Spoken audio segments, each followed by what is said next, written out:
my dear students, welcome to Talking Textbooks, leaving no child behind. And हम लोग हमारा chapter Newton's laws of motion को continue कर रहे हैं. ठीक है, तो हम लोग आज फोकस करेंगे momentum and the Newton second law of motion. अभी तक हमने फर्स्ट स्टडी कर लिया है, हमने इनर्शिया को स्टडी कर लिया है, 3 टाइप्स ऑफ इनर्शिया को भी देख लिया है. So we talked about the Newton's first law and what does it से.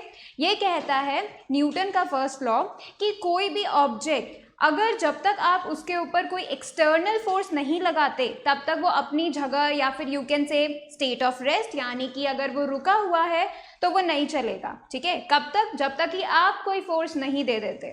ठीक है, एंड हमने ये भी बात भी पढ़ी थी कि अगर कोई बॉडी एक यूनिफॉर्म मोशन में है, ठीक है, अगर वो चल रही है, यूनिफॉर्म मोशन में चल रही है, so you need to apply a force to stop that object, या फिर उसका जो यूनिफॉर्म मोशन है उसे चेंज करने के लिए you need to apply force. ठीक है, तो ये जो न्यूटन का स्टेटमेंट है that is the first law of motion.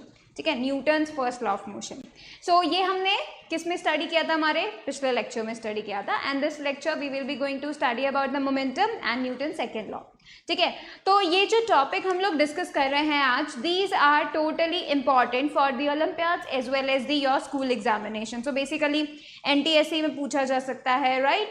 NSE-JS में भी ये टॉपिक बहुत इंपॉर्टेंस रखता है and that's why you should study this. तो इससे आपके क्या फ़ायदे होंगे? That you can target for the school examination, आप उसको भी क्लियर कर सकते हैं and you can definitely go for the NTSC as well as the NSE-JS. ठीक है, तो ये topic is important so that you can fight out these competitive in the school examination simultaneously. If you want any DPP or study material, you can definitely get access to them by using the Telegram channel. What you have to do is you have to write this code TTB09. Alright, you have to write this code TTB009 actually. जब आप इसे लिखेंगे Telegram app पर search box में, तब आपको जो channel visible होगा उस चैनल को ज्वाइन करें. That would be the talking textbooks, right. And उसको ज्वाइन करने के बाद you can definitely get the DPPs and study material available over there. So basically you can definitely go to that, right, join that channel and you will be definitely getting the notifications too. तो बहुत अच्छा रहेगा, right. अब आप देखिए, this is the team which is doing very much hard work for you all. आप सभी के लिए बहुत जो है मेहनत कर रहे हैं हम लोग, ताकि आप लोगों को क्वालिटी एजुकेशन प्रोवाइड की जा सके. And basically what is the aim for us कि हम आपको इतना कैपेबल बना सके that you can access the और you can crack the Olympiad as well as the school examination. So basically we are just improving your knowledge by giving you the quality education and that is the most important thing, right? So be with us, stick with us so that you can access or so that you can crack the competitive examinations with the school examination, right? Now, the important thing जो कि हम हर एक lecture में discuss करते हैं, that is what? That is you have to go on the website www.talkingtextbooks.in. जब आप इस website पे जाएंगे, you will be getting 2 type of packages. So basically क्या होगा कि जब आप एक पैकेज, जबकि फुल पैकेज है, ठीक है, तो आप जब उसको चूज़ करते हैं तो उस पैकेज में what you will be getting the study material, you will be getting the biweekly quizzes, right. Biweekly quizzes means you are going to test yourself twice a week. ठीक है, and then you will be getting the homework submission feature, जिसमें आप homework करेंगे and you will be submitting to us. ठीक है, then you will be getting the video lectures और दी video classes. ठीक है, तो बेसिकली ये आपको प्रोवाइडेड होगा. And the last feature is the periodic test papers. Periodic test papers will give you the test of the final examination you are going for, right. तो जैसे आप NSE-JS के लिए जा रहे हैं या फिर आप NTSC को फाइट आउट करना चाहते हैं, तो उन पेपर में किस तरीके का पैटर्न होता है, क्या क्वेश्चंस का लेवल होता है, how much questions will be there, what your timing interval, right. ये सब चीज़ें आपको क्लियर हो जाएंगी पीरियोडिक टेस्ट पेपर से. बिकॉज एग्जामिनेशन के टाइम पर अगर आप उसी मेंटालिटी के साथ नहीं बैठते हो, लाइक जैसे कि कुछ एग्जामिनेशंस होते हैं जो आपका बेसिक कंसेप्चुअल थिंकिंग को एनहेंस करते हैं और उसको टेस्ट करते हैं. कुछ ऐसे एग्जामिनेशंस होते हैं जो मोर प्रैक्टिकल बेस्ड होते हैं, राइट. सो बेसिकली आपको क्या करना है, आपको सबसे पहले समझना है कि आप जिस भी कॉम्पिटिटिव एग्जाम को फाइट करना चाहते हैं, जिस भी स्कूल एग्जामिनेशन को फाइट करना चाहते हैं, उसका पैटर्न क्या है, वो कैसे जो है क्वेश्चंस आप उसको कर सकते हैं, कितना टाइमिंग आपको मिलेगा, किस लेवल तक कितना डीप आपको पढ़ना है. ठीक है, ये सब चीज़ें आपको क्लियर हो जाएंगी पीरियोडिक टेस्ट पेपर से. सो बेसिकली ये जो फुल पैकेज है, this is giving you at at least I would like to say कि आपको पूरा एक प्रॉपर गाइडेंस दे सकता है कि आपको किस तरीके से स्टडी करना है, आपको कितना स्टडी करना है, आपको कितना डीपली स्टडी करना है, ठीक है, ये चीज़ें आपको क्लियर हो जाएंगी and this will giving you a guidance throughout the year. So you have to be consistent for that, ताकि आप क्या कर सके, एक अच्छा रैंक लेके आ सके. एंड ये बात आपको ध्यान में रखना चाहिए दैट कंसिस्टेंसी बहुत इंपॉर्टेंट होती है, ठीक है. आज आप 2 घंटे पढ़ रहे हैं, फिर अगले वीक में आप 2 घंटे पढ़ रहे हैं, ये कुछ भी आपको जो है प्रॉफिटेबल नहीं होगा. You should study consistently, regularly, every day, ठीक है. अगर आप थोड़ा थोड़ा रोज़ाना भी पढ़ते हैं वो भी बहुत काफ़ी है, ठीक है. तो मेनली आपको क्या करना है, आपको थोड़ा थोड़ा कंसिस्टेंसी के साथ पढ़ना है, ठीक है. And consistency does matter and that's why ये जो फुल पैकेज है ये थ्रू आउट द ईयर का पैकेज है. You are going to get study with us throughout the year and you are going to crack the examination you wanna go for, right? And the second package you will be getting is the test series 1. तो basically क्या होगा कि उसमें सिर्फ आपका testing होगा including the video classes and the live classes. तो उसके साथ साथ you will be get tested and that is the also an important concept because अगर आपको ऐसा लगता है कि you have prepared for the examination but आपको ये नहीं पता कि आप कितना तक पढ़ चुके हैं, आपको कितना और डीपली जाना चाहिए, राइट. ये चीज़ आपको क्लियर हो सकती है test series, so you can join them too, है ना. अब देखो इंपॉर्टेंट चीज़ क्या, वो ये कि if you want to join them, ठीक है, अगर आपको ऐसा लगता है कि you are really going to buy them, then what you can do, you can write a code CY Live, ठीक है. इस कोड से you will be getting a 30% discount, right.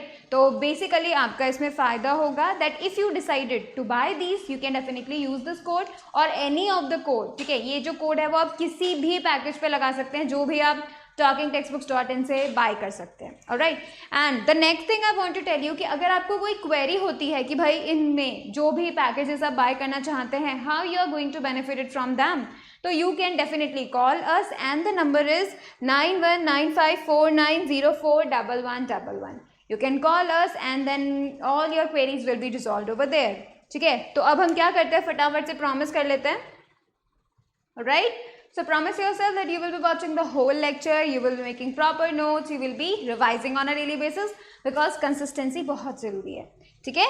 चलो अभी हम फटाफट से अपना लेक्चर स्टार्ट करते हैं and we are going to talk about momentum, alright. So basically जब हम मोमेंटम की बात करते हैं, ठीक है, मोमेंटम वर्ड एक बहुत ही अच्छा सा वर्ड है, ऑलराइट. एंड जब कभी हम मोमेंटम की बात करते हैं तो हम क्या कहने की कोशिश कर रहे होते हैं. लाइक मैं अगर बोलूँ कि भाई एक बॉडी है, ठीक है, इसके पास काफ़ी ज़्यादा मोमेंटम है, तो what am I talking about, मैं किसके बारे में बात कर रही हूँ, मैं उस ऑब्जेक्ट के पास ऐसा क्या है मैं जिसकी बात कर रही हूँ, and that is momentum, right. Momentum का मतलब है कि कोई बॉडी के पास, ठीक है, कितना ज़्यादा मोशन है, the quantity of motion we can say, amount of motion we can say, right. That is what momentum. So basically if I am telling you कि भाई इस बॉडी के पास इतना मोमेंटम है, a specific value of that momentum, right. अगर मैं कोई स्पेसिफिक वैल्यू बोलती हूँ that this body has this much of momentum, that means I am talking about the quantity of motion the body is having, right. तो basically आपको ये ध्यान में रखना है, मोमेंटम का मतलब होता है कितना अमाउंट ऑफ मोशन है बॉडी के पास, राइट. तो basically this is a conceptual thing you should understand. Mathematically हम इसे अलग तरीके से कैलकुलेट करते हैं, but remember whenever we are talking about momentum we are saying that a body has that much amount of motion into it, right, possessed by that body. Second thing what you need to understand is momentum जो होता है वो किसी भी एक ऐसे body के पास नहीं होता जो कि रेस्ट पे हो, राइट. क्योंकि मैंने तुम्हें क्या बताया, मैंने तुम्हें बताया कि मोमेंटम का मतलब होता है अमाउंट ऑफ मोशन, कितना मोशन है एक बॉडी के पास, that is the momentum, right. लेकिन आप मुझे एक बात बताओ कि कोई बॉडी अगर रुकी हुई है तो हम क्या बोलेंगे कि जो बॉडी रुकी हुई है तो इसका मतलब इसके पास तो उसका मोशन तो है ही नहीं, राइट. उसके पास कोई मोशन नहीं है, वो तो रेस्ट पे है, रुकी हुई है, स्टेशनरी है, राइट. उस वक्त हम क्या बोलेंगे, that the body is not having any momentum. तो जिन भी बॉडीज के पास मोमेंटम होता है मतलब that body is moving, alright. That body should be in motion because we are talking about the amount in motion, right. तो जो भी amount होगा मोशन का उसको हम रिप्रेजेंट करने के लिए एक वर्ड जो हमने चूज किया and that is momentum, right. When I want to say to you that इस बॉडी के पास इतना मोशन है, ये इतना तेज चल रहा है या फिर इतना तेज चल रहा है, that means the speed, right? The fastness, the slowness is the speed. लेकिन जब हम बात करते हैं कि इतना मोशन पॉसेस कर रहा हुआ है इस बॉडी ने, right, that much thing, that much motion जो कि उस बॉडी ने पॉसेस किया हुआ है, हमने उसको क्या नाम दिया है? मोमेंटम। ठीक है, तो वी आर टॉकिंग अबाउट कि कोई भी एक मूविंग बॉडी है, कितना मोशन है उस बॉडी के पास, दैट मीन्स कितना मोमेंटम है उस बॉडी के पास, राइट? तो हम लोग अब इसको डेफिनेशन को लिख लेते हैं। Definition says momentum of a particle may be defined as the quantity of motion possessed by it। ठीक है, उस बॉडी के पास कितना अमाउंट ऑफ मोशन है, ठीक है, possess करता है वो कितना amount of motion, that is momentum। Alright, and that is what you need to write it out। फटाफट से इस डेफिनेशन को नोट करें।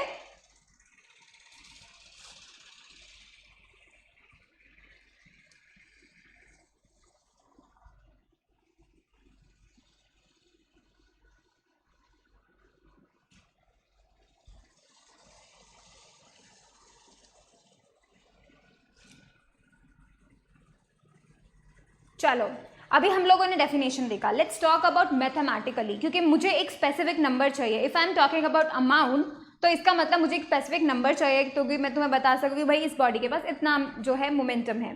सो to calculate that momentum we are going to use a formula, and the formula is the formula. तो mathematically हम लोग किस तरीके से मोमेंटम को लिख सकते हैं, कैलकुलेट कर सकते हैं या बोल सकते हैं, राइट? तो उसे एक्सप्रेस करने के लिए we always write what? Momentum is equals to the mass of the body, body के पास कितना मास है, ठीक है, multiplied by the velocity of the body. ठीक है, तो मतलब उस बॉडी के पास कितना वेलोसिटी है, अगर उस वेलोसिटी को मैं मास के साथ मल्टीप्लाई कर देती हूँ, उसी बॉडी के मास के साथ मल्टीप्लाई कर देती हूँ, that means I will be getting the amount of motion in that object। तो I will be getting the value of momentum and we can say that too। ठीक है, तो हम श्योरली ये बता सकते हैं कि किसी भी बॉडी के पास कितना मोमेंटम है, if we know the mass, if we know the velocity, right? तो this is the formula that you are looking for, ताकि आप जल्दी से मोमेंटम की क्वेश्चन सॉल्व कर सकें। ठीक है, this is the formula and remember that.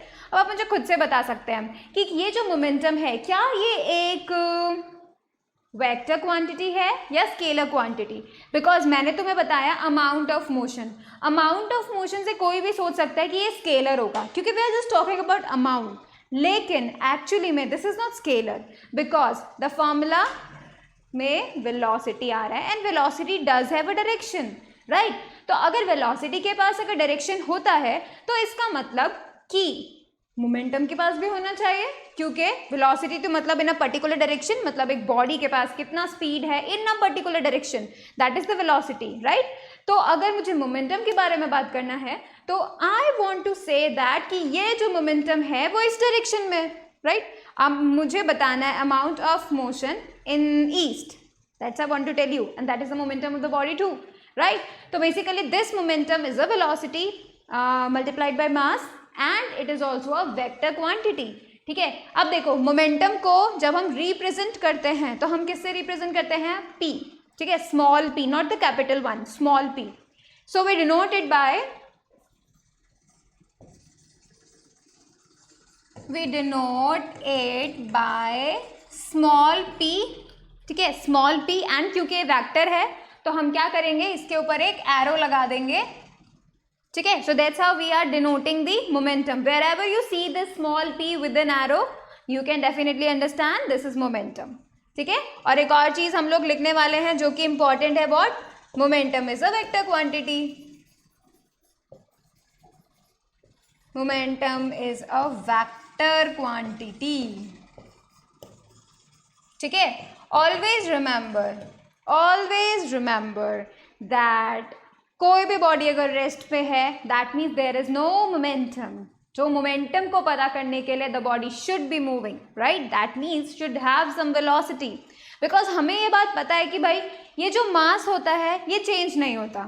ठीक है, एक बॉडी का मास ये चेंज नहीं होता, एक कार का मास है तो वो नहीं चेंज होता है ना? तो क्या हो रहा होता है ड्यूरिंग द मोशन? एक ही फैक्टर है जिसके ऊपर फिर ये तो जो है चेंज हो सकता है, मोमेंटम।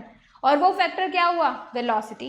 वेलोसिटी अगर जीरो हो गई तो मोमेंटम जीरो, वेलोसिटी की कुछ वैल्यू हो गई तो मोमेंटम में मास को मल्टीप्लाई करके वी गेट द मोमेंटम, ठीक है, वेलोसिटी को मास के साथ मल्टीप्लाई करके we can get the momentum. But the thing is कि वेलोसिटी को चेंज करने से you can get various values of the momentum, right, लेकिन मास तो चेंज नहीं होता। तो we can not say that कि भाई यहाँ पर मेन जो थिंग है जिसके ऊपर वी कैन एक्चुअली से कि मोमेंटम है वो किसकी वजह से है, वेलोसिटी की वजह से। If a body is moving if it is has some velocity then it can have some momentum also, right. तो फटाफट से नोट करो, then we are going to calculate the units of momentum.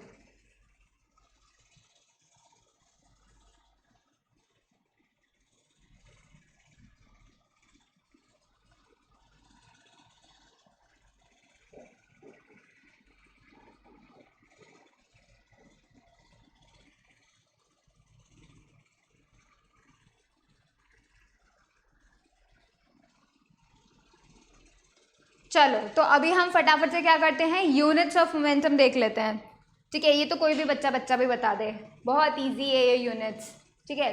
क्या कौन कौन से सिस्टम्स में हम लोग बताते हैं, दो सिस्टम्स में।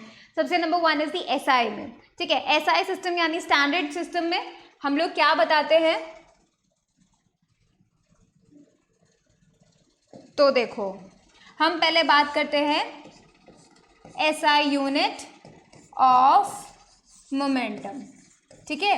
तो जब हम बात कर रहे होते हैं एसआई यूनिट की तो क्या हो रहा होता है, we are talking about the SI units of mass, SI unit of velocity, ठीक है। तो देखो हमें पता चल गया है formula is what, P equals to M V. M को हम किस में लिखते हैं, what is the SI unit of mass, that is kg। तो we are going to write here kg and v का क्या होता है, metre per second. So this is the unit of momentum, ठीक है, this is the unit of momentum in SI unit, ठीक है। kg metre per second, that is mass into velocity, ठीक है। cgs यूनिट में how you are going to write that, cgs unit क्या होती है, cgs का मतलब it's not a unit, it's a system of units, right. तो cgs का क्या मतलब हुआ, centimetre gram second system of the units, ठीक है। तो इसके अंदर अगर हम नॉट दी यूनिट बोले लेकिन हम इसको cgs सिस्टम में बोले, so definitely I should not right SI unit, I should write here unit in SI system.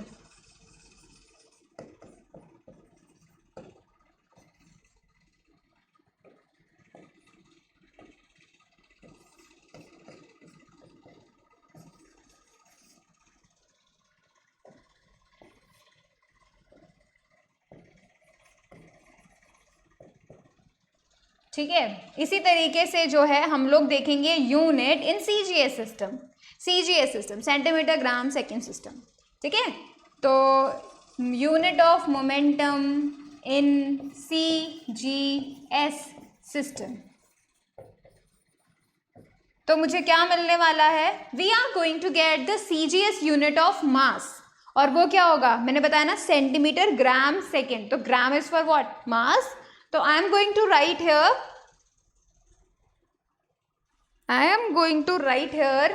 k, not the, that's the gram, right। तो ग्राम मल्टीप्लाइड, अब वेलोसिटी को हम कैसे लिख सकते हैं, that is metre upon second, and I told you centimetre gram second, तो centimetre is for distance. तो यहाँ पे मतलब CGS सिस्टम के अंदर हम लोग क्या करते हैं, डिस्टेंसेस को सेंटीमीटर से शो करते हैं, ठीक है। तो we are going to write here centimetre per second, this is the unit CGS unit, और you can say of momentum, gram centimetre per second, ठीक है। ये दो इंपॉर्टेंट होते हैं सिस्टम्स जिसके अंदर आपको पता होना चाहिए that this is the unit, है ना। तो आप kg मीटर पर सेकेंड देख सकते हैं SI सिस्टम में, एंड CGS सिस्टम में you can write what, gram centimetre per second.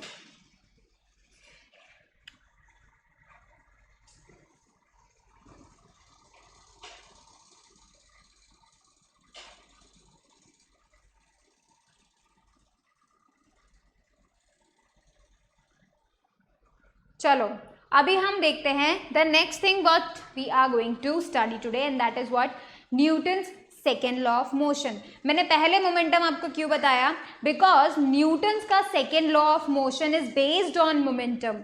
Late me tell you it statement first, ठीक है। तो स्टेटमेंट जो है हम देखते हैं, the statement says this: the rate of change of momentum of a body is directly proportional to the applied unbalanced forces। इसका मतलब क्या हुआ कि हमने मोमेंटम पढ़ा, that is the motion possessed by the body, कितना अमाउंट ऑफ मोशन है body में।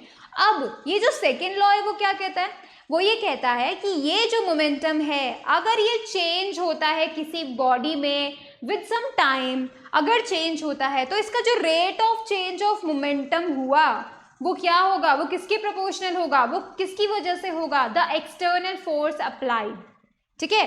तो बेसिकली क्या होगा, अगर किसी बॉडी पे, ठीक है, कोई बॉडी मूव कर रही है, लेट्स से यूनिफॉर्मली मूव कर रही है, तो अगर वो बॉडी अगर यूनिफॉर्मली मूव कर रही है और उसके ऊपर कोई फोर्स अप्लाई कर दिया जाए, तब उसका जो मोमेंटम चेंज होगा that would be what directly proportional to that force. जितना ज़्यादा फोर्स लगाओगे उतना ही ज़्यादा अमाउंट ऑफ जो मोमेंटम है वो चेंज होगा, ठीक है। So it is directly proportional to what the force applied. यहाँ पर बात की जा रही है अप्लाइड अनबैलेंस्ड फोर्सेस, ठीक है, अप्लाइड अनबैलेंस्ड फोर्सेस। ये जो अनबैलेंस्ड फोर्सेस की हम बात कर रहे हैं, these are the external forces, ठीक है।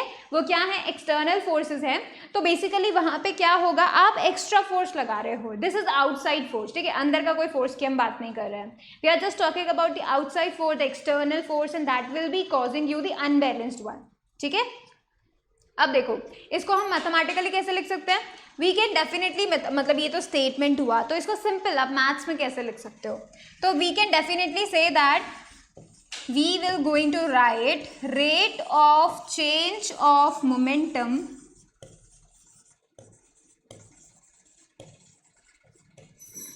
is directly proportional to the force। जितना ज़्यादा फोर्स उतना ही rate of change of momentum भी ज़्यादा, ठीक है। जितना कम फोर्स उतना ही कम मोमेंटम में चेंज। तो दैट मीन्स किसी भी बॉडी का जो मोमेंटम है वो चेंज होगा, वो किसकी वजह से होगा, फोर्स की वजह से। अगर फोर्स चेंज नहीं, मतलब फोर्स अप्लाई नहीं होता है तो कोई मोमेंटम भी चेंज नहीं होगा उसका, राइट। मतलब उसका जो मोशन है वो वैसा ही मोशन करता रहेगा, that is also we can say that, right. अब हम क्या करेंगे, फोर्स का फॉर्मूला जो है कैलकुलेट करेंगे, ठीक है, using this Newton second law, ठीक है।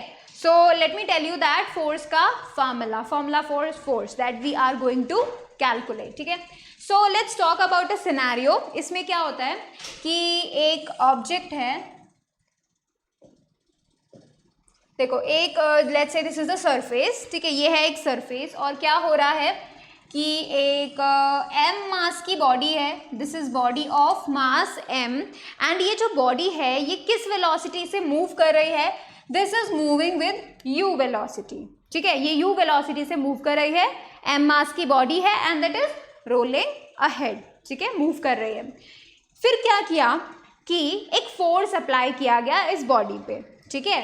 तो हम बोलेंगे कि भाई इसके ऊपर क्या किया गया, फोर्स अप्लाई किया गया, और कितना फोर्स अप्लाई किया गया, F फोर्स अप्लाई किया गया। बिकॉज ऑफ दिस फोर्स, इस फोर्स की वजह से व्हाट हैपेंड कि इसका जो वेलोसिटी था u था, कुछ टाइम बाद चेंज होते होते इट बिकम्स v, ठीक है। तो we can say that after application of this force, क्योंकि देखो अभी तक ये सिंपल चल रहा था, u वेलोसिटी से चल रहा था, ठीक है। फिर इसके ऊपर एक फोर्स को अप्लाई किया गया, F फोर्स को अप्लाई किया गया। अब उसका क्या चेंज हो गया, इन सम टाइम t, कुछ टाइम t के बाद अब उसकी जो वेलोसिटी हो गई वो क्या हो गई, v हो गई, ठीक है। और जो यहाँ पर इतना जो है टाइम यूज हो गया इन v, u से v होने में टाइम कितना लगा, दैट इज t, इतना टाइम लग गया, ठीक है। क्यों लगा, क्योंकि यहाँ पे फोर्स अप्लाई किया गया, दैट्स वाई मोमेंटम चेंज हुआ, ऑलराइट। अब हम फोर्स का फॉर्मूला इससे कैसे कैलकुलेट करेंगे, कैसे डिराइव करेंगे, let's do that. So if we talk about the momentum before the force was applied, force के अप्लाई होने के पहले इसके पास कितना मोमेंटम था, लेट्स कैलकुलेट। एंड क्योंकि वो पहले वाले की बात कर रहे हैं, so we are giving it a name initial momentum, ठीक है। तो लेट्स कैलकुलेट और let's write initial momentum. Initial momentum कितना होगा, जिसे हम पी आई लिख देंगे, पी आई, ठीक है, सबस्क्रिप्ट में हमने आई लिख दिया है। पी आई कितना होगा, mass of the body multiplied by the velocity of the body, और स्टार्टिंग में इनिशियल फेज में इसका वेलोसिटी कितना था, यू, तो I am going to write here M U, तो दिस बिकम्स इक्वेशन 1, ठीक है। अब हम बात करते हैं फाइनल वेलोसिटी की। फाइनल वेलोसिटी कितनी हो गई है, v हो गई है, राइट। फाइनल वेलोसिटी कब हुई, जब फोर्स अप्लाई किया गया, एंड दैट्स व्हाई इसका जो फाइनल मोमेंटम होगा वो भी चेंज हो जाएगा। तो हम लोग क्या बोलेंगे, फाइनल मोमेंटम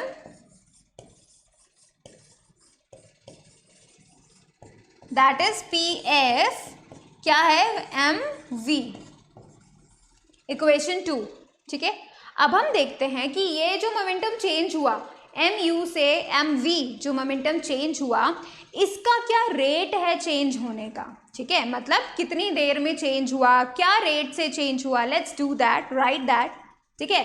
तो अगर मैं यहाँ पे कैलकुलेट करूँ rate of change of momentum,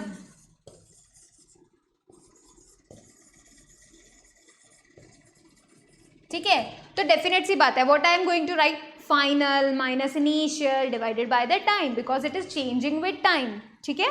तो हम लोग क्या करेंगे, we are going to write P F minus P I divided by T, this is the rate of change of momentum, कितना चेंज हो गया मोमेंटम, पहले ये था अब ये हो गया है, और टाइम कितना लगा, टी, है ना। तो we are going to write the final momentum minus the initial momentum divided by the time, कि भाई इतने टाइम में ये चेंज आया है, ठीक है, that is the rate of change of momentum, ठीक है। तो यहां तक नोट करो, फिर आगे चलते हैं हम लोग।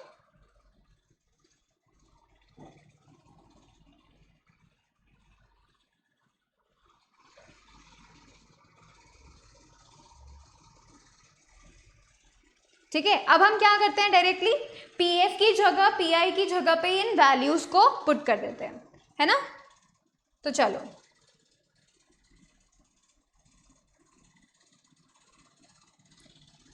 तो हम लोगों ने क्या लिखा, rate of change of momentum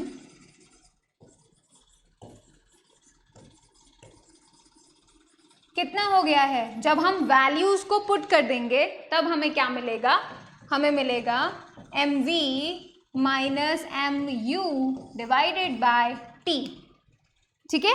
लेकिन हम लोगों ने अब जो है यूज करेंगे सेकेंड लॉ, सो न्यूटन्स के सेकेंड लॉ से, बाय न्यूटन सेकेंड लॉ, वो क्या कहता है सेकेंड लॉ, वो ये कहता है that this rate of change of momentum जो हमने अभी कैलकुलेट किया, it is directly proportional to the force, जिस फोर्स को अप्लाई किया था जिसकी वजह से मोमेंटम चेंज हुआ, राइट। तो ये जो rate of change of momentum है ये उसी फोर्स पे के डायरेक्टली प्रोपोर्शनल है। तो लेट्स राइट दैट आउट कि भाई ये जो M V minus M U divided by T है वो that is directly proportional to F, ठीक है। अब हम क्या कर रहे हैं, यहाँ पर दोनों जगह पर we are getting a M, ठीक है, constant M, so let's take it outside लेकर आते हैं, v minus U by T बनने जाएगा ये, दैट इज दिस, ठीक है। अब ये यहाँ तक बन गया। अब बताओ मुझे, क्या तुम्हें एक चीज नजर आ रही है, वो ये m minus not the m, v minus you by T, ये मुझे क्या बता रहा है, v है क्या फाइनल वेलोसिटी, u है क्या initial velocity divided by time, तो मतलब the change in velocity with time, and that is what, acceleration, and that's why I can write here mass into acceleration is directly proportional to f, ठीक है। अब यहाँ पे क्योंकि ये directly proportional है, प्रोपोर्शनैलिटी का साइन है उसे हमें हटाना है, इक्वल में चेंज करना है, तो व्हाट वी डू है, हम लोग क्या करेंगे, हम लोग यहाँ पे एक प्रोपोर्शनैलिटी कांस्टेंट रख देंगे, ठीक है।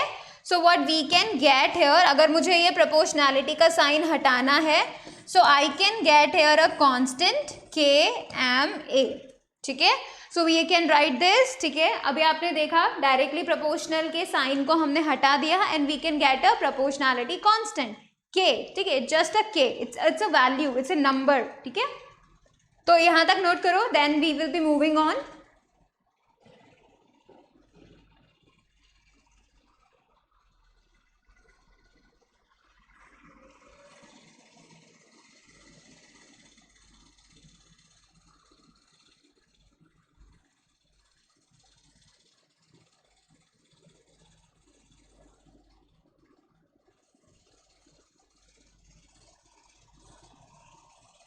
ठीक है, चलो अभी हम क्या करते हैं, इस k के वैल्यू को देखते हैं, कैलकुलेट करने की कोशिश करते हैं। ठीक है, तो देखो हमारे पास अब फॉर्मूला आ चुका है F equals to k m a, है ना। अब let's put the value of force m and a. ठीक है, इन तीनों का वैल्यू पुट करते हैं ताकि हमें k का वैल्यू मिल सके। सो जब हम फोर्स का वैल्यू 1 न्यूटन रखते हैं तो क्या होगा, या फिर हम ऐसा करते हैं कि एक m मास की बॉडी थी जिसका मास हमने फिक्स कर दिया कि भाई 1 kg कर दिया। ठीक है, तो जब m का वैल्यू कितना हो जाएगा 1 kg। ठीक है, इस 1 kg मास की ऑब्जेक्ट पे अगर मुझे एक्सेलरेशन लेकर आना है 1 मीटर पर सेकेंड स्क्वायर का, तो मुझे 1 न्यूटन अप्लाई करना पड़ेगा, राइट। तो यहाँ पर हम एक्सेलरेशन का वैल्यू भी कितना लिख सकते हैं 1 मीटर पर सेकेंड स्क्वायर। इन तीनों ही वैल्यूज को जब मैंने इस फॉर्मूले में पुट किया तब मुझे क्या मिलेगा, तब मुझे मिलेगा 1 इक्वल्स टू के into 1 into 1। So I would be getting के इज इक्वल्स टू 1। ठीक है, ये के का वैल्यू मुझे मिल गया। इस के का वैल्यू मैं इस फॉर्मूले में पुट कर देती हूँ, तो मुझे क्या मिलेगा, एफ का formula that is F equals to M ए। ठीक है, ये फॉर्मूला जो है मुझे मिलेगा। ठीक है, this is the formula for the force. ठीक है, this is the formula for the force F equals to M A. वैसे तो हमने पता था, हमें पता है F equals to M A होता है, बचपन से सीखते आए हैं, 6th क्लास में बता दिया जाता है F equals to M A, F equals to M A. But कैसे आया ये F equals to M A, ये हमने आज सीखा, है ना। हम लोगों ने कहाँ से स्टार्टिंग किया था, मोमेंटम से स्टार्टिंग किया था। वी सॉ कि भाई जब एक फोर्स लगाया गया, ठीक है, तो कितना मोमेंटम चेंज हुआ, right, rate of change of momentum. फिर हमने न्यूटन का सेकेंड लॉ यूज़ किया, डायरेक्टली प्रोपोर्शनल होते हैं, कांस्टेंट आया, कांस्टेंट हटाया, then we get the formula, alright. So basically जब हम ये फॉर्मूला लिखते हैं, जब हम ये फॉर्मूला यूज़ करेंगे, ऑलवेज रिमेंबर कि अगर कोई m मास की बॉडी है, इस m मास की बॉडी में अगर मुझे a एक्सेलरेशन लेकर आना है, then I should be applying the force f। ठीक है, सो दैट मीन्स कि अगर एक m मास की बॉडी है उसमें मुझे एक्सेलरेशन a लाना है, तो I should apply the force f, right. तो इसका मतलब ये भी हुआ कि ये जो फोर्स है वो किस पे डिपेंड करता है, या फिर यू कैन से कि ये जो एक्सेलरेशन है वो किस पे डिपेंड करता है, फोर्स पे, डायरेक्टली प्रोपोर्शनल है, राइट, क्योंकि mass is the constant one. ठीक है, तो ऐसे भी हम लोग इस फॉर्मूले को देख सकते हैं। ठीक है, अब आप सभी इसको नोट कर ले।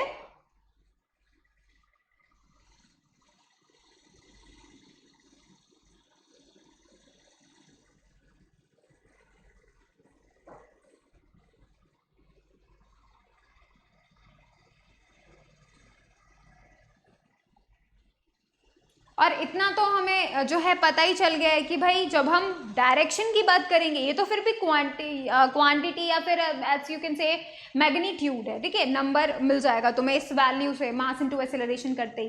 बट डायरेक्शन के लिए भी आपको क्या करना पड़ेगा, ध्यान रखना पड़ेगा। ठीक है, और ये जो डायरेक्शन होगी, ये डायरेक्शन आपको कैसे मिलेगी, जैसे कि हमने मोमेंटम में देखा था, मोमेंटम का जो डायरेक्शन है वो कैसे मिला, वेलोसिटी से। ठीक है, जो वेलोसिटी का डायरेक्शन होगा वही मोमेंटम का डायरेक्शन होगा। सिमिलरली जो एक्सेलरेशन का डायरेक्शन होगा वही फोर्स का डायरेक्शन होगा।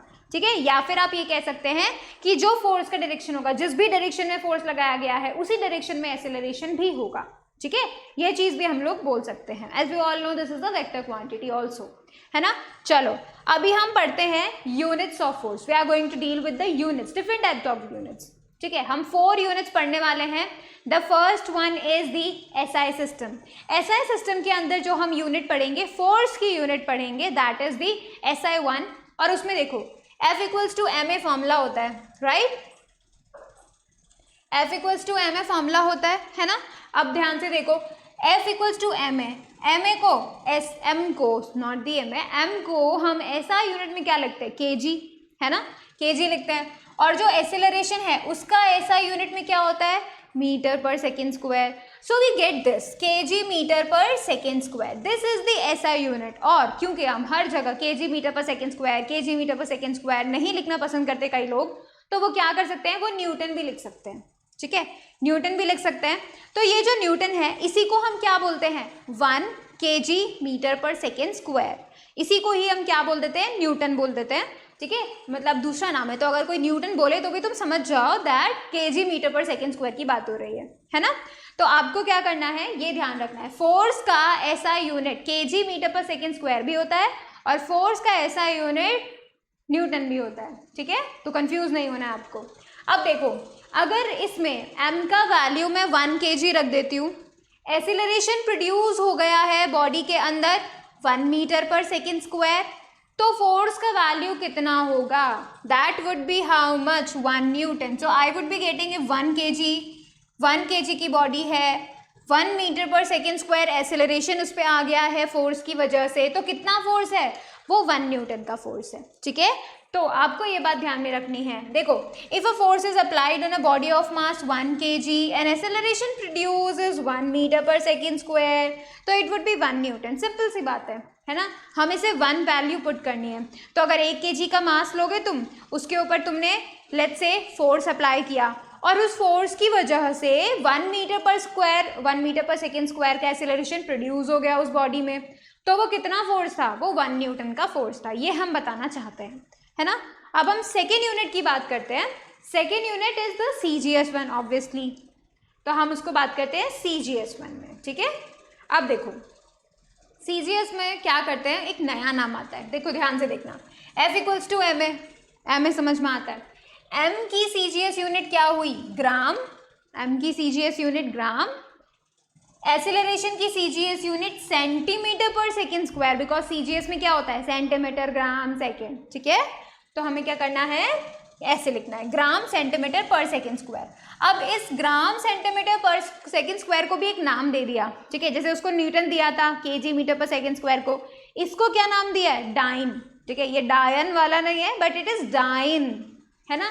तो ये डाइन नाम जो है इसे दे दिया गया है. तो ग्राम सेंटीमीटर पर सेकेंड स्क्वायर को ही हम क्या बोल देते हैं, डाइन बोल देते हैं. ठीक है, अब देखो ध्यान से, अगर मैं क्या करूँ, वापस से क्या कर रहे हैं, जो मास है उसको कर दिया 1 ग्राम. ठीक है, 1 ग्राम की बॉडी थी, उस पर फोर्स अप्लाई किया गया और उस फोर्स की वजह से उस बॉडी के अंदर 1 सेंटीमीटर पर सेकेंड स्क्वायर का एक्सेलरेशन प्रोड्यूस हो गया. ठीक है, तो वो जो फोर्स अप्लाई किया गया था वो कितने का था, दैट इज 1 डाइन. ठीक है, ये चीज मैं आपको बताती हूँ. This is the body of 1 ग्राम. ठीक है, इसके ऊपर एक फोर्स प्रोवाइड किया गया. अब फोर्स प्रोवाइड करने के बाद इसके पास एक एक्सेलरेशन आ गया, कितना, 1 सेंटीमीटर पर सेकेंड स्क्वायर का. तो ये जो फोर्स होगा दैट वुड बी 1 डाइन. ठीक है, वो 1 डाइन का होगा. ओके, समझ में आई. तो 1 dyne is just the SI unit, CGS unit, not the SI.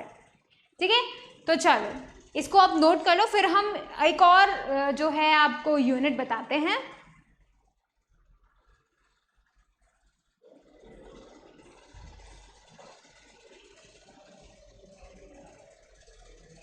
चलो अभी हम एक और यूनिट को स्टडी करते हैं and that is KG force. ठीक है, ये हो सकता है आपके लिए नई हो, है ना. तो मैं आपको बताती हूँ कि SI CGS, ठीक है, ये दोनों तो होते ही होते हैं. 2 और यूनिट्स होती हैं जिसे हमने क्या बोला है, ग्रेविटेशनल यूनिट ऑफ फोर्स. ठीक है, let me tell you, I am writing here. देखो पता नहीं कहाँ चले जाते हैं. I am writing here gravitational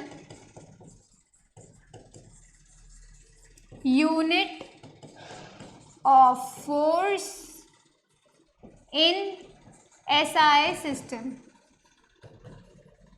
So beware. देखो तुम कंफ्यूज हो सकते हो, जो SI में हमने न्यूटन पढ़ा, राइट, हमने SI यूनिट में पढ़ा था ना, न्यूटन है, वो तो अलग है. This is also different. ये है gravitational unit of force. Gravitational unit of force का मतलब यहाँ पे हम बात कर रहे हैं फोर्स अप्लाइड बाय द अर्थ. ठीक है, तो जब कभी भी हम ग्रेविटेशनल यूनिट की बात करते हैं तो इसका मतलब always remember we are talking about a force applied by the earth. तो जो अर्थ हमारी धरती माता फोर्स अप्लाई करती हैं that is what the gravitational unit, अगर हम उसमें बात करते हैं तो, है ना। अब देखो ध्यान से, इसमें एसआई सिस्टम में you are going to get the KG force, kilogram force, ठीक है। इसी फोर्स को केजी वेट भी बोल देते हैं, ठीक है। तो इसका दूसरा नाम क्या हो जाता है, केजी वेट, ठीक है। बिकॉज वी ऑल नो कि भाई जो धरती माता फोर्स लगा रही है दैट इज वेट, राइट। इसलिए तो अब देखो क्या किस तरीके से हम उसको डिफाइन करते हैं, डिस्क्राइब करते हैं। देखो कि अगर बॉडी का मास 1 kg है, ठीक है, बॉडी का मास ये है, फॉर्मूला तो अपन यही जानते हैं। अब क्योंकि अब हम लोग यहाँ पे बात कर रहे हैं किसकी, ग्रेविटेशनल फोर्स की, धरती माता के द्वारा लगाया गया जो फोर्स है उसकी बात कर रहे हैं। तो we are talking about here acceleration due to gravity, ठीक है। तो मतलब दिस इज जी, ठीक है। इस ए की जगह को, इस एक्सेलरेशन को कौन रिप्लेस कर देगा, जी रिप्लेस कर देगा, because this is also acceleration. और ये एक्सेलरेशन किसकी वजह से आ रहा है, ग्रेविटी की वजह से आ रहा है। क्यों, क्योंकि जो फोर्स अप्लाई हो रहा है कौन कर रहा है, धरती माता कर रही है, ठीक है। अब देखो तो ये फोर्स क्या बन जाएगा, ये फोर्स बन जाएगा केजी वेट। अगर इस मास का वैल्यू मैंने 1 kg रख दिया है तो मतलब 1 kg मास के ऊपर धरती माता कितना फोर्स लगाती है, दैट इज केजी वेट या फिर केजी फोर्स, ठीक है। तो we can write here 1 kg weight equals to m का वैल्यू तो 1 हो गया, a का वैल्यू g हो गया, तो मतलब g, सिंपल सी बात है, ठीक है। तो ये जो g है उसका वैल्यू कितना होता है, 9.8 न्यूटन। अब मैंने न्यूटन क्यों लिखा, क्योंकि 1 into g था ना, है तो ये फोर्स ही, 1 into g mass into acceleration, है तो ये फोर्स ही ना, तो यूनिट तो यही आएगा, न्यूटन ही आएगा, ऐसा यूनिट है ना। तो डेफिनेट सी बात है। तो इसका मतलब 1 kg वेट का वैल्यू कितना होता है, 9.8 न्यूटन होता है। समझ में आई, 1 kg फोर्स 1 kg वेट दोनों एक का एक ही है ना। अब ध्यान से सुनो, यहाँ पर क्या बोला गया है, 1 kg फोर्स का मतलब 1 kg वेट का मतलब क्या होता है, 1 kg मास के ऊपर धरती माता कितना फोर्स लगाती है, बस, है ना। और उसका वैल्यू कितना होता है, 9.8 न्यूटन, ठीक है। अब हम दूसरा पढ़ते हैं, ये तो एसआई में था, we are talking about in the SI system.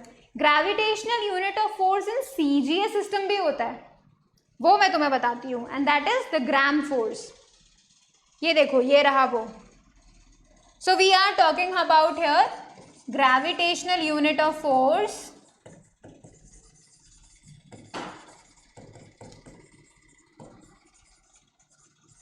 in CGS system। अब मैं तुम्हें वापस से वही बात बताती हूँ, वी आर टॉकिंग अबाउट यहाँ पे ग्राम फोर्स, इसे बोल देते हैं ग्राम वेट भी बोल देते हैं, ठीक है, ग्राम वेट भी बोल देते हैं, ग्राम फोर्स भी बोल देते हैं, 1gf, ठीक है। अब ध्यान से देखो, हम यहाँ पे वापस से F इक्वल्स टू ma वाला फॉर्मूला जो हम लगा रहे थे वही लगाएंगे। वापस से ये जो A है वो अब G बन जाएगा, लेकिन सेंटीमीटर पर सेकेंड स्क्वायर में, रिमेंबर CGS, राइट। तो यहाँ पे जो G का वैल्यू आएगा वो भी सेंटीमीटर पर सेकेंड स्क्वायर में आएगा, है ना। और ये जो F हो जाएगा ये किस में आ जाएगा, डाइन में आ जाएगा, ठीक है, डाइन में आ जाएगा, ऑब्वियस सी बात है। और ये जो फोर्स होगा, ये फोर्स कितना होगा, ग्राम वेट, ठीक है। मास हमने कितना कर दिया, 1 ग्राम, 1 ग्राम का मास कर दिया हमने, ठीक है। तो देखो क्या बने जाएगा, तो ये बन जाएगा 1 ग्राम वेट बराबर 1 इंटू, अब देखो ध्यान से, तुम ध्यान से देखना बिल्कुल, जो हम यहाँ काम करेंगे, जी का वैल्यू कितना होता है, 9.8 मीटर पर सेकेंड स्क्वायर, है ना। मुझे चेंज करना है centimetre, because we are talking about CGS, right. तो मुझे सेंटीमीटर में कन्वर्ट करना है, और मैं जानती हूँ, ये बात जानती हूँ, और तुमको भी शायद पता ही होगा, आई होप तुम लोग को ये बात पता हो, 1 मीटर के अंदर 100 सेंटीमीटर होते हैं, राइट। सो हमें जी का वैल्यू अगर चेंज करना होगा तो I would be writing multiply by 100 centimetre per second square, तो ये बन जाएगा 980 सेंटीमीटर पर सेकेंड स्क्वायर, ठीक है। So we are going to write here g का value centimetre per second square, that is this. तो I am going to write here 90 centimetre per second square. तो मुझे 1 ग्राम वेट जो मिलना था, 1gf जो मुझे मिलना था, वो कितना मिला, 980 डाइन। अब तुम बोलोगे डाइन कहाँ से आ गया, डाइन इसलिए आया बिकॉज ग्राम भी तो सेंटीमीटर के साथ मल्टीप्लाई हो रहा है ना, तो ग्राम सेंटीमीटर पर सेकेंड स्क्वायर तो डाइन ही होता है, राइट। तो देखो आपको पता चला। अब ये जो ग्राम हमने देखा, ग्राम वेट, जीएफ जो हमने देखा, राइट, ये क्या मतलब हुआ इसका। अगर हम वैसे बात करें तो एक 1 ग्राम की बॉडी, ठीक है, 1 ग्राम की बॉडी पे कितना धरती माता फोर्स लगाती है, that is what, gram weight या फिर ग्राम फोर्स, ठीक है। तो we can definitely say that. इसे फटाफट से नोट करो। Then we will be moving on to the a relation.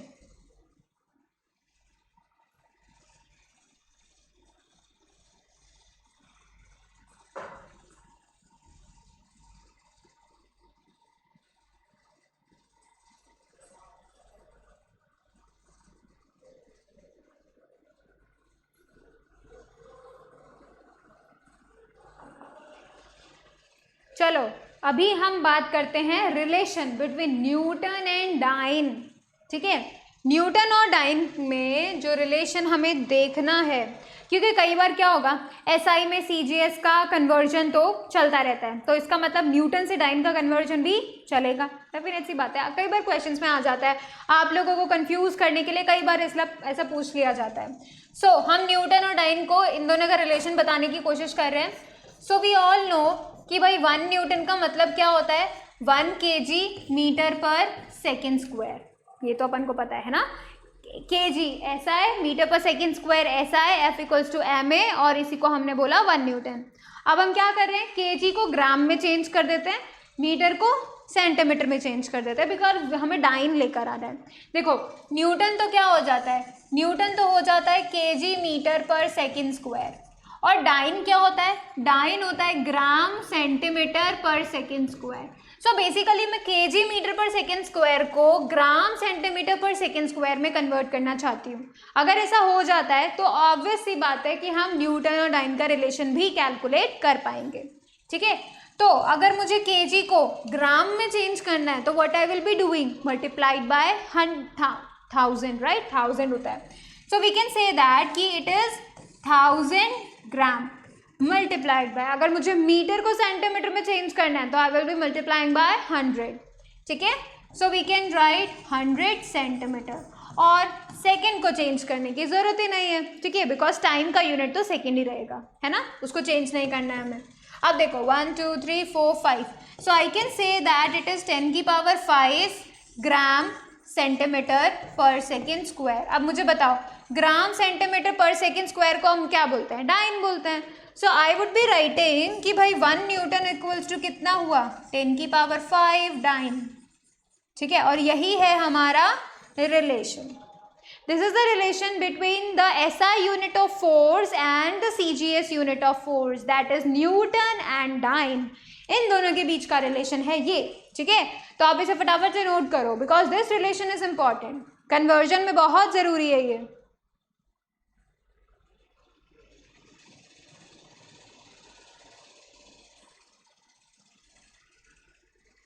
कर लिया आप सभी ने नोट, हाँ,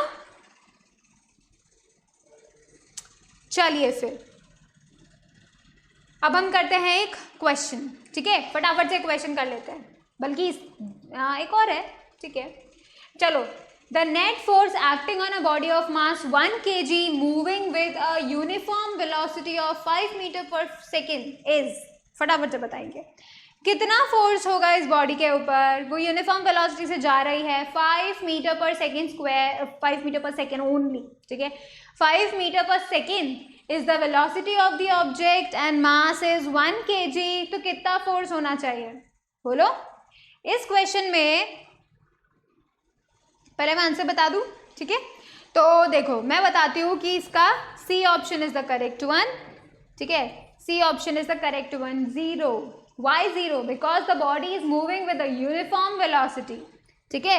और हम बात करते हैं कि अगर यूनिफॉर्म वेलोसिटी है तो इसका मतलब क्या होता है, इसका मतलब होता है एक्सीलरेशन इज 0, और अगर एक्सीलरेशन 0 होगा तो F इक्वल्स टू ma वाले फॉर्मूले से फोर्स भी 0 हो जाता है, राइट। तो that's why the C option is correct, ठीक है।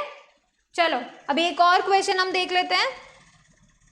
दिस इज अ क्वेश्चन, है ना, और ये मोमेंटम से रिलेटेड है। तो चलो देखते हैं। A body of mass 5 kg undergoes a change in speed from 20 to 0.20 है I think. The momentum increases decreases हमको बताना है। तो let's see the change in momentum, है ना। पहले मोमेंटम क्या था, मतलब पहले स्पीड कितनी थी 20 मीटर पर सेकेंड स्क्वायर। तो अगर मैं इनिशियल मोमेंटम की बात करूं तो that is mass into velocity, that is 5 into 20। तो इनिशियल कितना है 100 kg मीटर पर सेकेंड, ठीक है। फाइनल कैलकुलेट कर लेते, जब उसका 0.20 वेलोसिटी हो गई तब कैलकुलेट कर लेते कितना मोमेंटम है। तो जो P फाइनल होगा वो कितना होगा 5 into 0.20 and that is 1 kg metre per second. तो this is final, this is initial, and we are going to calculate the momentum increases, decreases, decreases, increases. So we are talking just about the change, है ना। हम क्या कर रहे हैं, सिर्फ change की बात कर रहे हैं। और चेंज हम कैसे निकालेंगे, फाइनल माइनस इनिशियल, ठीक है, final momentum minus initial momentum. So we are going to see the change, कितना होगा P final minus P initial. And what is P final 1 kg metre per second, है ना, minus 100 kg metre per second.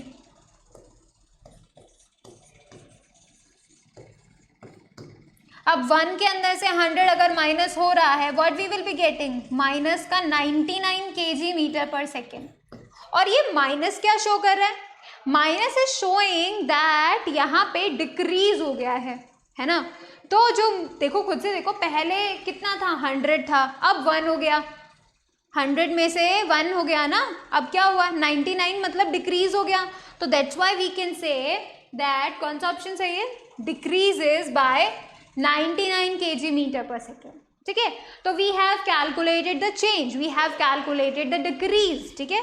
Velocity decrease हो रही है तो momentum भी decrease होगा, ठीक है। So that's how we can calculate the questions related to the momentum, alright। तो चलो आज का सेशन हमारा बस यहीं तक।